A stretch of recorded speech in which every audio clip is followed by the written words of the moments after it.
Hi and welcome to video 14 on this video series on Newton's laws and forces, and we're looking at connected particles today and a final example from this whole topic area, and it's a past paper example from a paper in the UK, and it looks at two connected particles over a pulley. And I'd just like to reiterate what I said in the last video, and that is that we have some information that you may not get pulley type questions in your external. Certainly not listed in your syllabus, but the syllabus doesn't really list what could be in there. It just says application to context, but in this case I had that information. We're going to go through it anyway. It's not that big a deal to deal with. So what I'm going to do is on the side here I'm going to set up our force diagrams for this situation. Let's have a quick read through that. Two particles P and Q have masses 0.3 kilograms. So 0.3 and 0.3. Let's put that on there. The particles are attached at the end of a light, inextensible string. The string passes over a small, smooth pulley which is fixed to the top of a rough plane. Plane is inclined at the horizontal at an angle of alpha, where tan of alpha equals 3 over 4. So tan of alpha equals 3 over 4 means that opposite over hypotenuse is 3 and 4. Now, they're not distances. That's just a ratio. I don't know how big this plane is, but I do know that the opposite is 3/4 of the base length. So I'm just going to put 3, 4 there. It helps me out. The coefficient of friction between P and the plane is a half. So mu is a half.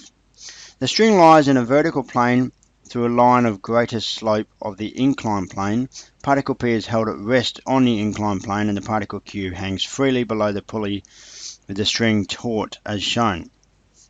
Systems released from rest and Q accelerates vertically downwards at 1.4 meters per second squared. Find the magnitude of the normal reaction of the inclined plane on P and the value of m. And of course, I just realized now I have mucked up my diagram a little bit. M kilograms and 0.3 kilograms. So that's not actually 0.3. That is m. That's what we don't know. And we're dealing with kilograms, which is good. So here we go. Let's start with, first of all, our particle that is hanging freely. It has a tension, and we don't know the tension value. It also has weight, which is going to be equal to m times g, and that's going straight down, so that's a j component. And that's really all we have. That's the information we have. So, in fact, I'm going to leave g in the question, and we'll leave it as that. The second particle is more interesting. It's on this plane. It's here, and it has weight. So our weight is equal to 0.3 times g, and that means that our I component of weight is 0.3 times g of sine theta. Now keep in mind, tan theta was 3 over 4, and 3 and 4 make a triangle which has a length 5 here. So in terms of ratios and that Pythagorean triangle, it means that sine theta, let's move along to here, so our weight I is equal to sine of alpha, which is 3 over 5. So our component here is weight 0.3 g times by 3 over 5, because that's sine of alpha, and so I shouldn't have a theta there, I should have an alpha. So in terms of our proportions again, tan, you remember, was 3 over 4, and then we decided that was 5, and so sine of alpha is 3 over 5, and that gives us 0.9 over 5, or 0.18 g. And equally, this value here, weight in a j component, is going to be equal to 0.3 g times 4 over 5, which is 0.24 g. I'm going to zoom out now and they will be really small, but let's leave it about there. We have our reactive force. We have our, well actually we don't have a force operating in that direction. We just have, we have our tension, so it's been pulled back up the slope, which means we have a resistive force here, which is our frictional force. So our reactive force will be just equal to our weight in a j component, but we get to that with the component form. We don't know anything about tension, and our resistive force is equal to mu times r, and so we'll deal with that in a moment too. And of course we have our I and J components. There's I and there's I again. There's I, actually, that is I, and that's J. So there we go. So our overall component form for this situation here, and so we're going to start dealing with A. Remembering that question A is the magnitude of the normal reaction of the inclined plane on P. And so this is point P, by the way. And so we're trying to find the magnitude of the normal reactive force to start with. And so we have the resultant force, FA, is equal to the I component first of all, which is heading down the slope. We have our frictional force, FR, plus our weight, 0.18 G, minus our tension, I. We could have I heading up the slope, but this is the way we've set it up, because it means that J is coming out of the slope, which is good. Plus our J component, which is R minus 0.24 G. Now, of course, we know that the J component equals 0, so FA of J equals 0, and that equals R minus 0.24 G, and therefore R is equal to 0.24 G. And that's our answer to question A, the magnitude of the normal reaction of the inclined plane on P. Now we could calculate that, 24% of G, whatever that is, it's about 0.23 something, but I'm not too fussed. Now we need to find the value of M. So if I go back to the system here, basically I know R, and I also know the resultant movement in the system. So if I can determine FR, and I already know my weight, then I can determine the tension because I know the movement in the system. And if I can determine the tension, then I can determine information about this weight, which will be the mass of that system. So let's go through and find these values.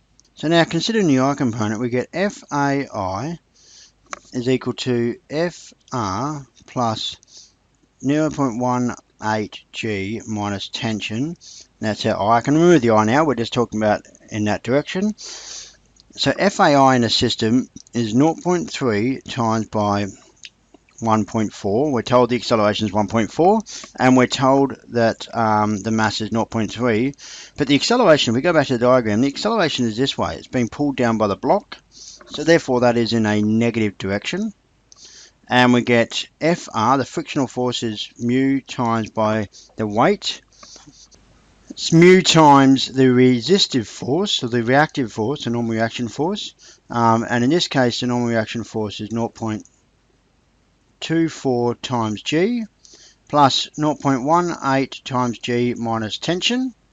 And so therefore tension, if I add that on and subtract and add the other side on, tension is equal to mu, which is a half, times 0.24 G plus 0.18 G plus 0.3 times 1.4, which is 0.42, and that comes out as 0.3 G, that's a bad G, plus 0.42, and that's our overall tension in the system, and that's about 3.36 newtons. I think it's exactly 3.36 newtons, but obviously our gravity is still an approximation, although that is the value given to you on the formula sheet. Now our tension is that's our tension pulling the weight down the slope, or sorry, pulling the weight up the slope, and that will be the same as the tension in the other system.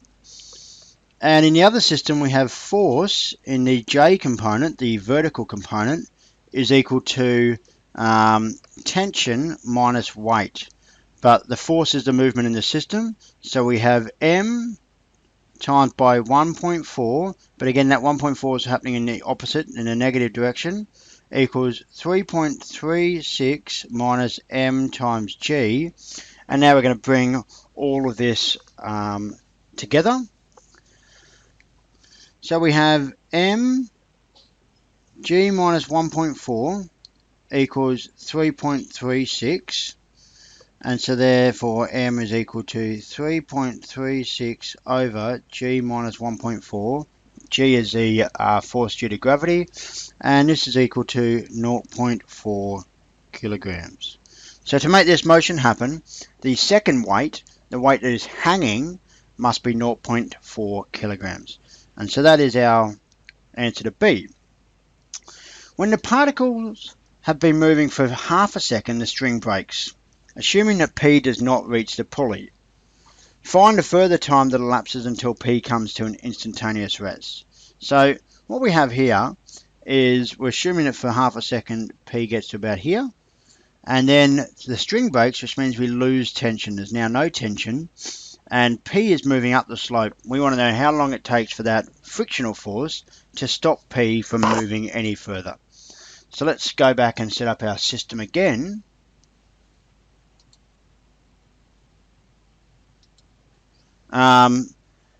And in this case, we now have a motion, an overall motion. That's a little bit steeper than I'd hoped.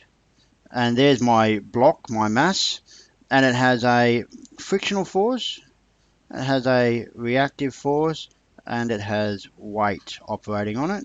And so we have this again, which is 3, 4, 5.